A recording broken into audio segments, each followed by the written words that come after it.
بسم اللہ الرحمن الرحیم۔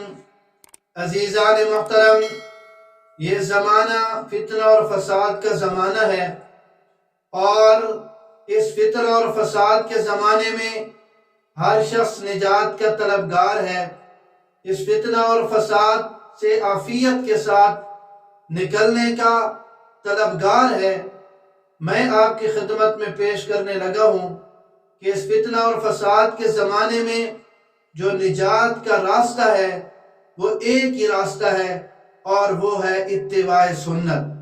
جناب رسول اللہ صلی اللہ علیہ وسلم کی ہر سنت پر عمل کرنے والا اس فتنہ اور فساد کے زمانے میں ہر قسم کے شر سے وہ محفوظ رہے گا۔ چنانچہ امام مالک رحمت اللہ علیہ کا ایک بڑا قیمتی ملفوظ مشہور ہے۔ وہ فرماتی ہیں کہ ان السنت مثل سفینۃ نوح من رکبها نجا ومن تخلف عنها غرقا، کہ حضور اکرم صلی اللہ علیہ وسلم کی سنت کی مثال سیدنا نوح علیہ السلام کی کشتی کی مانند ہے کہ جو اس میں سوار ہو گیا، یعنی جس نے سنت کو لازم پکڑا، وہ گمراہی اور فتنہ فساد سے اور ہر قسم کے شر سے بچ گیا، محفوظ ہو گیا۔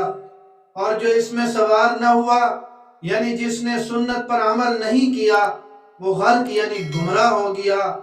زمانے کے فتنہ اور فساد میں وہ تباہ اور برباد ہو گیا، اور وہ محفوظ نہیں رہے گا کہ محمد کے طریقے سے جو بھی قدم ہٹائے گا صلی اللہ علیہ وسلم، کبھی راستہ نہ پائے گا، کبھی منزل نہ پائے گا۔ اس کے علاوہ بھی بے شمار فائدے کتاب اور سنت میں اتباع سنت کے حوالے سے موجود ہیں۔ چنانچہ جناب رسول اللہ صلی اللہ علیہ وسلم کے ارشاد گرامی ہے کہ من حفظ سنتی اکرمہ اللہ تعالی باربع خصال: المحبت فی قلوب البررہ، والحیبت فی قلوب الفجرہ، والسعۃ فی الرزق، والثقۃ فی الدین، او کما قال، کہ جس نے میری سنت کی حفاظت کی، میری سنت پر عمل کیا، اطاعت، اتباع اور پیروی کی، اللہ رب العزت اسے 4 انعام سے نوازیں گے، 4 انعامات عطا فرمائیں گے۔ نمبر 1، نیک لوگوں کے دلوں میں اس کی محبت پیدا فرما دیں گے۔ نمبر 2، بدکار لوگوں کے دلوں میں اس کی ہیبت، رعب اور دبدبہ ڈال دیں گے۔ اور نمبر 3، جس چیز کے لیے ہم پریشان پھرتے ہیں، وہ سنت پر عمل کرنے کی وجہ سے ہمارے لیے وہ بہت آسان ہو جائے گی، اور وہ ہے کہ رزق میں اللہ رب العزت برکت عطا فرمائیں گے۔ اور نمبر 4، دین پر استقامت نصیب فرمائیں گے۔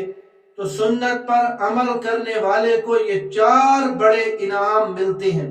تو فتنہ اور فساد کے زمانے میں عافیت کے ساتھ بچ نکلنے کا واحد راستہ اتباع سنت ہے، اطاعت رسول ہے صلی اللہ علیہ وسلم۔